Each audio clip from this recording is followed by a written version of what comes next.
came about, but I know that Bill Beanie's idea of the thinking happens and all direction play and skating and decision making is something that the small area games will accomplish without any coaching. Now, the biggest thing of all here to me is coaches telling players what to do.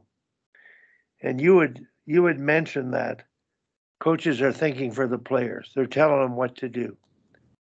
And I think in coaching, the biggest thing now is knowing what to ask the players. And we have somebody on who's a little bit reluctant to talk about this, but he's coached hockey. He teaches to students at a business and law school, and he talks about the Socrates method of learning being applied in his classes. And to me, the Socrates method of coaching is just as important. So, Dave, I'm sorry, but I just think what you have to add would be really valuable to the decision making, which will occur without any direction if you let them play.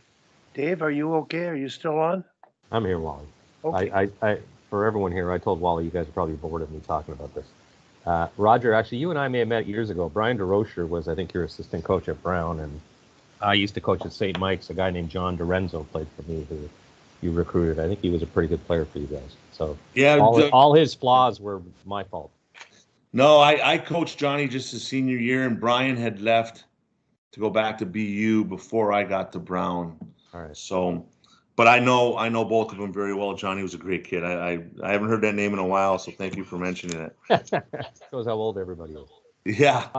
All I said to Wally is the way we teach at this business school is we don't actually answer questions, we ask questions. That's the Socratic method. So whenever my job is not to provide and lecture and provide facts to students, my job is to stimulate their thinking. So the allegory I would use in hockey is read and react and execution is what we would teach analysis, decision making, and implementation. So you have a bunch of data in front of you, which is in hockey is all the information around me. We teach them how to assess all that information and make the best decision they can under the circumstances given ambiguity, and be confident in those decisions, recognizing they won't be right 100% of the time. And then stress to them that even knowing what to do is not as important as being able to implement that decision. So I think that's where we focus as coaches, is we teach people how to pass a puck, which is the last thing they do after they assess where all the checking pressure's from, determine who's open, make the decision to move the puck in that direction, and then eventually make the execution of that skill that we've taught them. And we spend a lot more time on the front end talking about the decision-making process without telling them what to do. Yeah. And we just train them that way, and through repetition, and they do 3 case studies a day, 150 days a year for 2 years. They get used to kind of going through that process and learning how to figure it out on their own. Yeah, that's great stuff, Dave. And it reminds me of 2 things. We're really focusing now on our coaching education is more on how to coach, not so much what to coach. Yeah. And so there's a big part of that a big change over the last year and a half in our coaching education on more on how to coach. And then as a former teacher, I remember going to college and taking all these great courses to become a teacher, and then looking back at it, realizing that the greatest course I took was student teaching.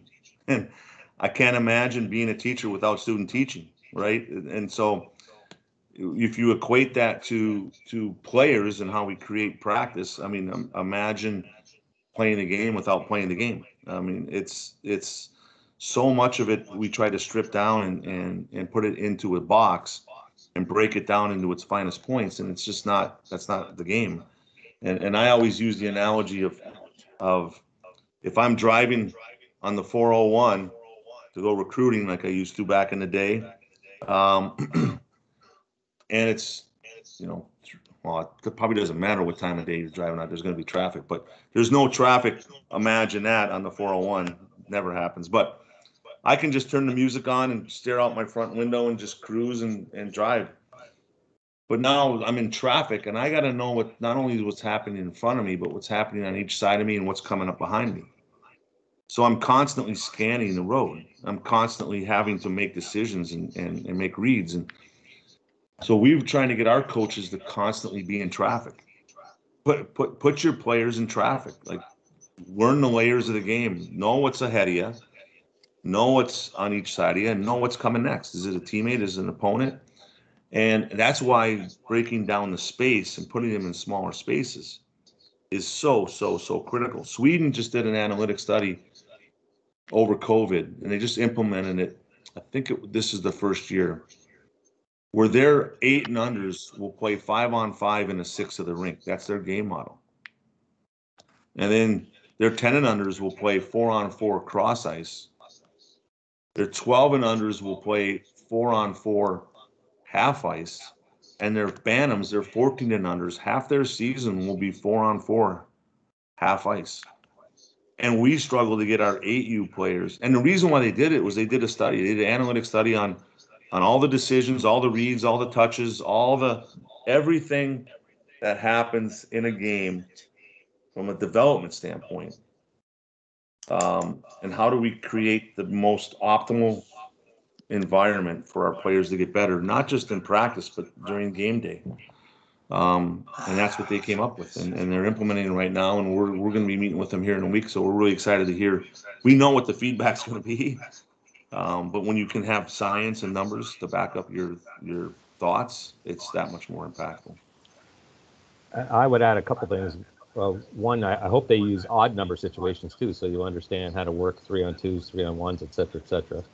Yeah, in the game model, they'll remove kids because of yeah, exactly. Yeah, and to Kim's point, my greatest development years were as a teenager playing hooky in high school and going to Meadowvale four rinks for $3, playing 6 hours of shinny, and making mistakes, having someone score in our net, pull it out, try again, no pressure, and learning the creative side of the game through kind of trial and error and experimentation. We don't do that enough anymore. So there's nothing more fun than going to the outdoor rinks and learning all those skills that you can under those circumstances.